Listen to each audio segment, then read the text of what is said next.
Mari kita mulai dengan sebuah pertanyaan fundamental. Apa sebenarnya ciri dari sebuah masyarakat yang maju? Apakah kemajuan itu hanya tentang bangunan pencakar langit yang menjulang tinggi, jalanan yang mulus, atau laju ekonomi yang pesat? Mungkin semua itu adalah hasil. Tapi pondasi yang paling mendasar dan terpenting adalah satu hal: kemampuan berpikir yang dewasa dan matang. Fakta ini tak bisa kita bantah. Jika Anda ingin melihat suatu bangsa bergerak maju, jangan fokus pada infrastrukturnya, tapi lihatlah cara berpikir masyarakatnya. Ubahlah cara mereka berpikir dan Anda akan melihat perubahan besar terjadi. Pikirkan ini, cara berpikir yang dangkal, yang hanya melihat dari permukaan, akan melahirkan masyarakat yang mudah terpecah, sulit beradaptasi, dan akhirnya konservatif. Sebaliknya, cara berpikir yang lurus, teratur, dan mendalam akan membentuk masyarakat yang solid, inovatif, dan progresif. Keteraturan dan keharmonisan dalam kehidupan sosial sangat ditentukan oleh cara berpikir kolektif kita. Jika cara berpikir kita kacau, maka mimpi tentang kemajuan tidak akan pernah lebih dari sekedar angan-angan. Untuk membangun kehidupan yang benar-benar berkualitas, kita membutuhkan cara berpikir yang teratur, kritis, dan sistematis.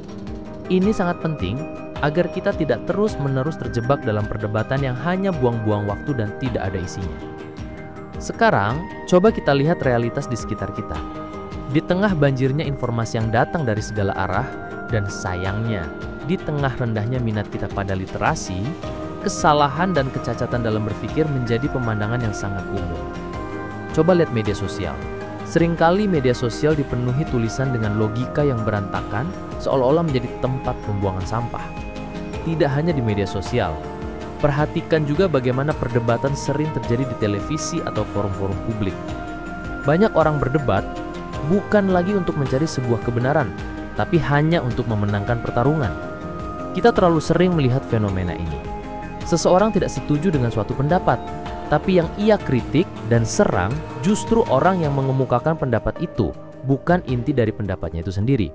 Ini adalah kecacatan berpikir yang paling sering kita temui. Atau, contoh lain, ada orang yang menganggap suatu pandangan itu benar hanya karena pandangan tersebut dianut oleh banyak orang, bukan karena ada bukti dan alasan yang bisa dipertanggungjawabkan.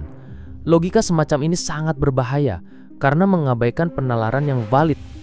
Dan ada juga yang seringkali tidak setuju dengan suatu pendapat, tapi ia tidak mengkritik pendapat lawan bicaranya, melainkan pendapat yang ia buat sendiri, lalu ia tuduhkan kepada lawannya. Ini adalah taktik di mana kita menyerang argumen yang tidak pernah disampaikan oleh lawan bicara. Ada begitu banyak contoh kekeliruan berpikir yang bisa kita temui dalam percakapan sehari-hari. Dan semua kesalahan ini pada akhirnya membuat kita resah dan mudah sekali marah.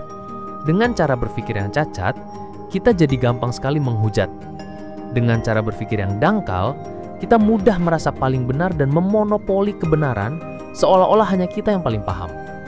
Pada akhirnya, percakapan kita menjadi tidak bermutu. Tema paling krusial sekalipun, jika dibumbui dengan cara berpikir yang cacat, tidak akan melahirkan manfaat apa-apa. Lantas, bagaimana kita bisa keluar dari lingkaran ini? Jalan satu-satunya adalah dengan menata ulang cara kita berargumen, menyampaikan kritik, dan menarik kesimpulan. Upaya untuk mengoreksi kesalahan-kesalahan berpikir ini harus terus kita lakukan agar kita bisa menjadi bangsa yang lebih terdidik. Diskusi yang tidak jelas dan tidak berguna bisa kita minimalisir, karena kita tidak lagi membuang waktu untuk hal-hal yang tidak bermutu.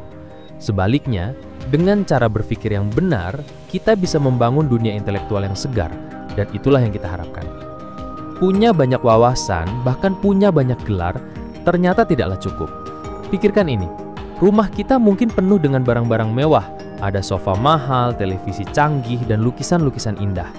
Tapi, jika semua barang itu tidak ditata dengan rapi, rumah itu akan terlihat berantakan, tidak nyaman, dan kehilangan keindahannya.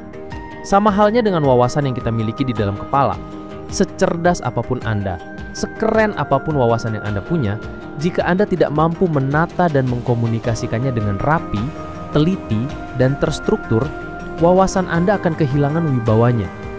Disinilah ilmu logika menjadi sangat krusial. Ilmu ini adalah panduan yang menuntun kita untuk berpikir layaknya manusia-manusia dewasa. Kita semua sudah terlalu sering menjumpai kekacauan dalam berpikir. Pembahasan ini hadir secara khusus untuk memotret berbagai kekeliruan berpikir yang sering kita lakukan sehari-hari. Dengan uraian sederhana dan contoh-contoh yang mudah dicerna, konten ini dibuat untuk mengoreksi kesalahan-kesalahan tersebut agar kita tidak jatuh ke lubang yang sama. Kesalahan adalah hal yang wajar, namun upaya untuk memperbaikinya adalah cerminan dari sikap yang bertanggung jawab. Jadi, langkah pertama adalah kenali, lalu praktikkan cara berpikir yang benar dalam percakapan sehari-hari. Jika kita berani mengakui dan memperbaiki kesalahan, itulah awal dari budaya berpikir yang lebih baik. Apakah kamu siap untuk menjadi bagian dari perubahan ini?